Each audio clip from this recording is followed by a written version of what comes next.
Kevin Garnett's opinion on unique Caitlin Clark's stat vastly differs from ex-Celtics teammate. After her recent victory over the Dallas Wings, Caitlin Clark set another record in the league. Her 12th double-doubles are the most by a guard in a single season in the WNBA history.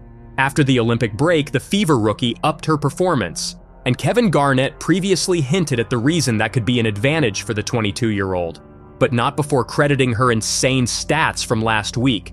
Previously, the Boston Celtics legend was miffed because Clark and Sabrina Ionescu opted out of a three-point contest during the All-Star weekend. On his Instagram, he questioned the decision of both stars because they garnered a total of 819,684 votes. But it's her three-point shooting that made Kevin Garnett a fan again. Uploading a story on the same, he wrote to Clark's average distance for making a three-point shot. The post Kevin Garnett shared with the reaction was from the Basketball Forever IG account. But his former Boston teammate Nate Robinson criticized the stat and even questioned the efficiency in the comments, writing, "What's her percent? Who cares how far she shoots? How many is she making?" The comment from the 3x Slam Dunk champion has received 519 replies and 5K plus likes at the time of writing this. The post stated, Caitlin Clark has an average 3 PT shot distance of 28 feet. That's more than Steph, Dame, and Trae have averaged in a season. As the report suggests, Clark's average distance for making a three-point shot is of 28.9 feet, which has overshadowed Stephen Curry's 27.58 feet, Damian Lillard's 27.68 feet, and Trae Young's 27.94 feet of average distance. Clark is averaging 34.1% from the three-point line while leading with 287 three-pointers attempted and 98 three-pointers made. Another report stated that Clark and Kelsey Mitchell are the top-scoring backcourts since the Olympic break, and it is the same break that Kevin Garnett felt was an advantage for the Fever 22. Clark and Mitchell are averaging 51.3 points per game, while the second best is Seattle with 40.7. A few days ago, LeBron James also tweeted in support of the Fever rookie, Caitlin Clark, hi haters, after her 31 points and 12 dimes display against the Chicago Sky. But how has the break exactly helped the WNBA assists leader? What if Caitlin Clark 22's Olympic break was the off-season adjustment for the league that WNBA rookies don't get before their first season? Shite looked crazy out there yesterday. Can tell she was in the film room, Kevin Garnett tweeted. Clark last played a game for the Indiana Fever in mid-July, and that's almost a month ago. The Olympics break that happened surely seems to have rejuvenated her. As per Kilogram, it gave her the time to work on her game even more. She even won the WNBA Eastern Conference Player of the Week, which was her first. In that period, Clark ranked third among all players in the WNBA for scoring as she averaged 25.0 points per game to go along with 9.0 assists and 5.0 rebounds per contest.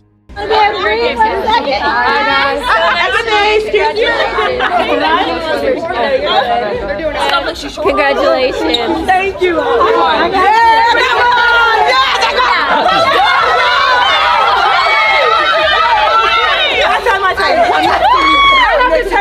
I'm not the you. I'm not the you.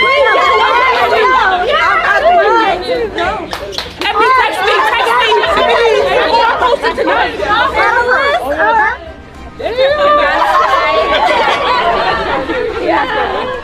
It's a pleasure. Oh my God, Kelsey. Thank you guys for supporting. You were so excited. Thank you. Oh my God. It's like usually the boys will just pass me like, yo. But they were so excited. That was so cool. Simone Biles meets Caitlin Clark. After another record-setting night for the Indiana Fever star, Caitlin Clark is making history, and the whole sports world is cheering for her, including Simone Biles. Simone Biles was live in attendance at Gainbridge Fieldhouse as the Indiana Fever scored an 84-80 victory over the Connecticut Sun. While Clark had a powerful showing, scoring 19 points, 5 rebounds, and 5 assists, a three-pointer early in the game, her 86th of the season. This broke the WNBA's rookie three-point record previously held by Rhyne Howard. Following the game, Clark and her teammates met Biles and Olympic track star Gabby Thomas, who greeted them with hugs and smiles. The squad was ecstatic to meet Simone Biles and Gabby Thomas after our win at... The reactions. The WNBA team captioned a video shared across its social media accounts. After the sweet meeting, Biles said to the camera, "They were so excited. Oh my god, it's like usually the boy will just pass and be like, yup, but they were so excited, that was so cool." She further commented on the encounter by sharing the video on X and writing, "Everyone watches women's sports, so happy to be able to go support. My first of many WNBA games." Thomas also spoke out on X, writing, "First WNBA game of many. Had so much fun supporting these stars."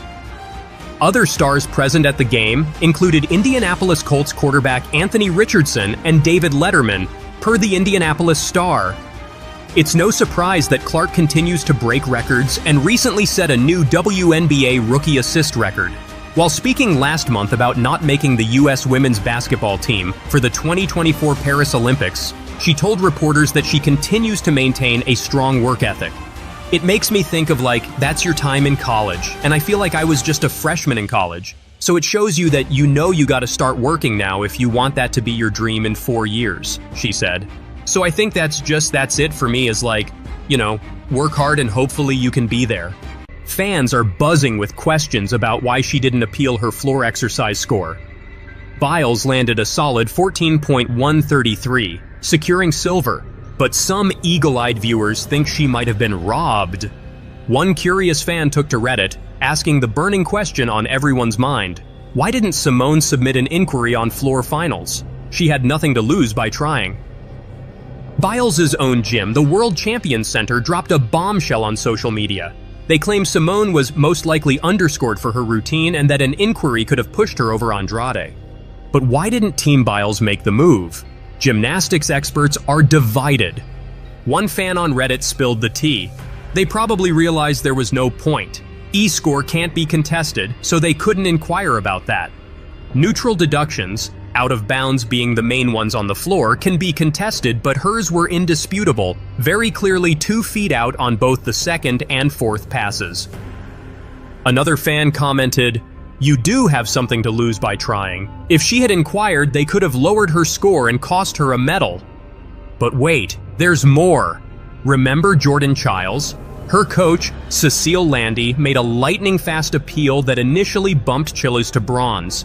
But the celebration was short-lived when the Court of Arbitration for Sports stepped in. The gymnastics community is in an uproar. Some fans are crying foul, while others are defending the judge's decisions. One fan on Twitter didn't hold back. "This is a disgrace. Simone was robbed and now Jordan too?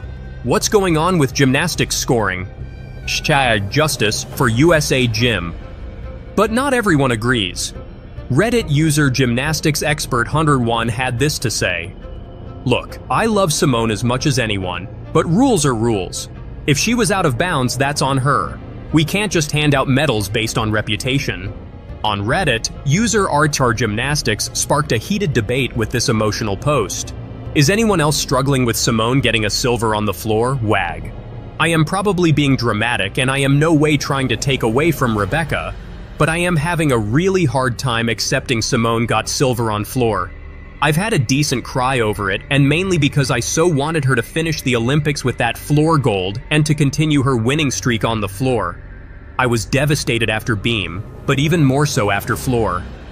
I keep thinking, what if this is it? That was her last competition routine ever? I still don't think it was scored accurately, even with the 2 out of bounds, but nothing can be done about it now. I'm proud of her pushing through the pain of her calf, and I understand she probably couldn't stick her landings due to this. It doesn't seem to have bothered Simone, yet here I am a mess. My friends don't understand and think it's a bit odd a 34-year-old is this invested, so I am turning to the gym community for support. One fan, Grunt3894, reacted on Reddit and said, "Would you really rather Rebecca did not win a single gold so that Simone could have one more? Every single gymnast works so damn hard and deserves that Olympic moment. Simone already proved the haters wrong. She got another Olympic medal. Her legacy is just fine. She did not need this." And Candy Coated Doom said, "I wanted her to finish the Olympics with floor gold too, but she wasn't going to get it with that routine. And she knew that too. She said she thought Rebecca was going to get it while she was waiting for her score. The controversy has even caught the attention of gymnastics legends. Olympic gold medalist Nastia Liukin tweeted, "My heart goes out to all the athletes involved. Scoring in gymnastics has always been complex, but we need to ensure fairness for everyone. #gymnasticsreform." But amidst all the chaos, let's not forget the incredible performances we witnessed. Rebecca Andrade of Brazil took gold with a jaw-dropping routine that had everyone on their feet. And let's give it up for Biles, who proved once again why she's the most decorated gymnast in history. Non-aesthetic things tweeted, "Simone Biles and Jordan Chiles bow to Rebecca Andrade as she wins gold in the women's floor final in a great display of sportsmanship." The New York Times tweeted, "Simone Biles finished her dangerously difficult floor routine at Tuesday's final, and the crowd roared in appreciation of the most decorated U.S. Olympic gymnast in history." Coach Joe Lee just dropped a bombshell about his journey with America's newest track and field superstars, Quincy Wilson and Masai Russell. The mastermind behind these Olympic phenoms is giving us an exclusive peek behind the curtain, and let me tell you, it's juicier than a post-race energy drink. In a jaw-dropping interview with 7 News Sports, Lee couldn't contain his pride, exclaiming, "I'm super proud. You really want to see the people who work hard and go after their goals to be rewarded at the highest level. But wait, there's more!" Lee shocked everyone when he revealed, "It really still feels like a dream. I am like, is this really happening? You know, small school in Potomac, Maryland. And then we started our program 10 years ago, and we just kind of built it and have amazing athletes like Masai and Quincy and so many others." One fan tweeted, "Coach Lee turning a small school into an Olympic powerhouse? That's some David versus Goliath stuff right there." While another raved, "Lee's the real MVP, turning raw talent into gold." But hold on to your hats because the drama doesn't stop there. Remember when Quincy Wilson was feeling the heat before his big moment? Lee spilled the tea to Citius magazine, saying, "He's got the pressure of the world on him. I don't know anybody, any kid at 16 years old or 17 years old or 26 years old or whatever, that can handle the pressure that he's under." And just when you thought it couldn't get any more intense, Lee dropped this bombshell. Wilson was in the hospital just a month before the Olympics. Talk about a comeback story for the ages. One sports psychologist exclusively told us, "The mental fortitude Coach Lee has instilled in these young athletes is unprecedented. It's not just about physical training anymore. It's about building champions from the inside out." But let's not forget about Masai Russell. This powerhouse hurdler faced brutal online trolling before the Olympics. Did it break her? Heck no. It only fueled her fire to shatter a 24-year-old record held by the legendary Gail Devers. Fans are going wild over Lee's revelations. The hashtag #WagerLeeLegacy is trending worldwide, with supporters and critics alike weighing in on this explosive story. One fan tweeted, "Coach Lee isn't just making athletes, he's crafting legends." While another pondered, is Lee the secret weapon behind USA's track dominance? But the burning question remains, how many more Olympic stars does Coach Lee have up his sleeve? And can Quincy Wilson really compete in 5 Olympics like Lee predicts? Let's break down this mind-blowing journey, shall we? First up, Quincy Wilson. This 16-year-old phenom from Bullis School in Maryland has been turning heads since day one. At the U.S. Olympic trials, he didn't just compete, he obliterated a 42-year-old under-18 record in the 400-meter preliminary with a time of 44.66 seconds. And guess what? He wasn't done. He crushed his own record in the semifinals with a 44.59. One track expert gushed, "Wilson's not just breaking records, he's rewriting the entire rulebook of what's possible for a teenager in this sport." But it wasn't all smooth sailing. Coach Lee revealed the intense pressure Wilson faced. "He's got the pressure of the world on him," Lee confessed. And let's not forget the shocking hospital visit just a month before the Olympics. But did Wilson let that stop him? Absolutely not. In a stunning turn of events, Wilson helped the USA team clinch gold with a time of 2:54.43 in the 4x400 relay. Talk about a comeback for the ages. Now let's talk about Masai Russell. This unstoppable force in the 100-meter hurdles didn't just win gold, she demolished the competition. With a time of 12.33 seconds, she edged out France's Sabrina Ionescu by a hair-raising hundredth of a second. But here's the kicker. Russell faced brutal online trolling before the Olympics. Did it break her? Heck no. It only made her stronger. A social media expert exclusively told us, Russell's ability to turn online hate into Olympic gold is a masterclass in mental toughness. She's not just an athlete, she's a role model for the digital age. And let's not forget, Russell is the first American to win gold in this event since 2016. Talk about breaking the drought. But what's the secret sauce behind these incredible achievements? 2 words. Coach Lee, Scott Abraham, 7 News sports director, gave us this insider scoop. The track is his laboratory. He's detail-oriented and leaves no stone unturned. Now that's the kind of dedication that turns raw talent into Olympic gold. Lee himself shared his coaching philosophy, saying, "Coaching has its highs and lows. You have your good days and not so good days, but it's really about the ones who hang in there and stay resilient. Masai and Quincy are very resilient. They have a heart of a champion." But here's where it gets really interesting. When asked about Wilson's future, Lee didn't hesitate to predict 5 Olympic appearances. Is this confidence or crazy talk? Only time will tell. As for Russell, she's quick to credit the Bullies track and field program for her success. "I think it's just the coaching," she said. "The coaches at Bullis had a vision for us. They had a plan for us. The standard was always there." So, what's next for these Olympic superstars and their maverick coach? One Olympic analyst speculated, with Wilson's raw talent and Russell's proven success, Coach Lee could be sitting on a goldmine of future Olympians. The next decade of USA track and field could be dominated by the Lee legacy.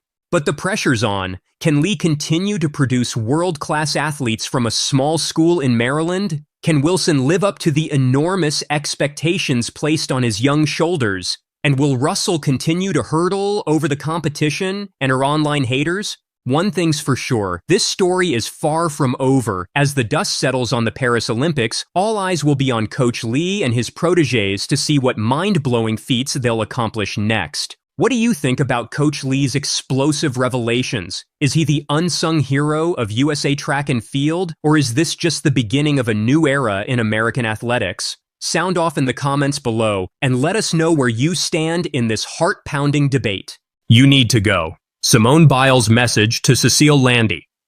Revealed as Team USA's gymnastics coach prepares for Big Jump 2017. That's when Cecil Landy started working with Simone Biles. She was right beside the gymnast during her 2021 Tokyo debacle, and also as Biles won 4 Olympic medals in Paris. But all good things must come to an end. Coach Cecil Landy is now gearing up to join the University of Georgia as the co-head coach. This comes in after the former coach Courtney Kupitz-Carter was fired by the Institute, followed by the assistant coach Ryan Roberts stepping up instead. But now, it's Landy and Roberts who are about to take the college forward. How did Biles react to Landy's adieu?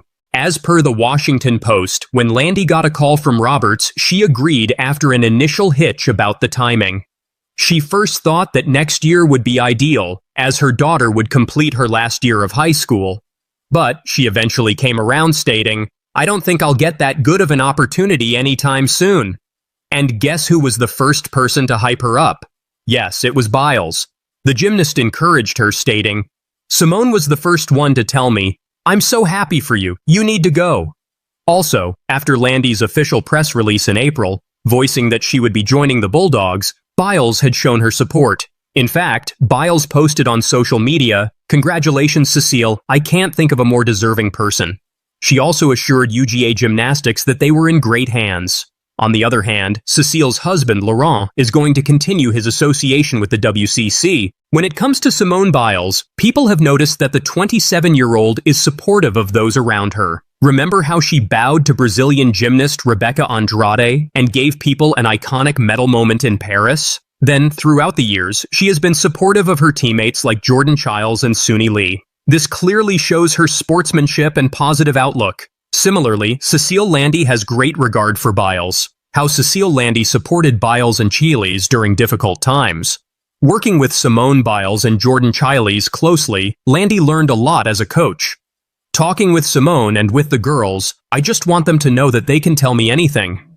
I watch the body language a lot. I try to see. Then I ask, what's going on? Are you okay? Do you want to talk? The 1996 Olympian-turned-coach shared in 2023. She also gave attention to her athletes' mental health. During the Tokyo Games, when Biles decided to withdraw, Landy supported her decision. I think we try to listen a little bit more to the athletes because mental health was not real in the 90s for me. It was, you are lazy, you just don't want to do it, or any kind of things like that they would say to us, Landy recalled. A recent example of this would be her standing by Jordan Childs' side throughout the Paris Olympics bronze medal controversy. When the Court of Arbitration of Sport revoked the decision and declared Anna Barbosu as the bronze medalist, Childs was seemingly crestfallen. Being subjected to a lot of negativity, she decided to take a break from social media for her mental health. This is when Cecil Landy added a story that read, #Mental Health Matters. Even before this, Landy had tried to shun the naysayers. She said, you don't have to like it, but you do have to respect the outcome and, more importantly, respect Jordan. She earned that bronze medal, her first individual Olympic medal. And to date, Team USA and Cecil Landy refuse to back down as their fight continues. What do you think of Landy's support of Jordan Childs and Simone Biles throughout the years? Let us know in the comments below.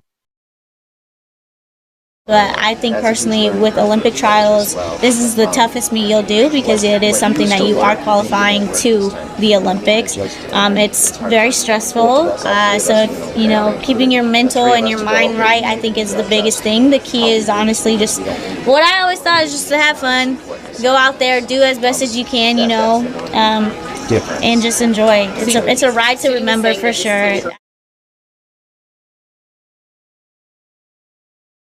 She's the most talented athlete I've ever worked with, and so we just know if she could get her mental game as well as her physical game, then she would be close to unstoppable.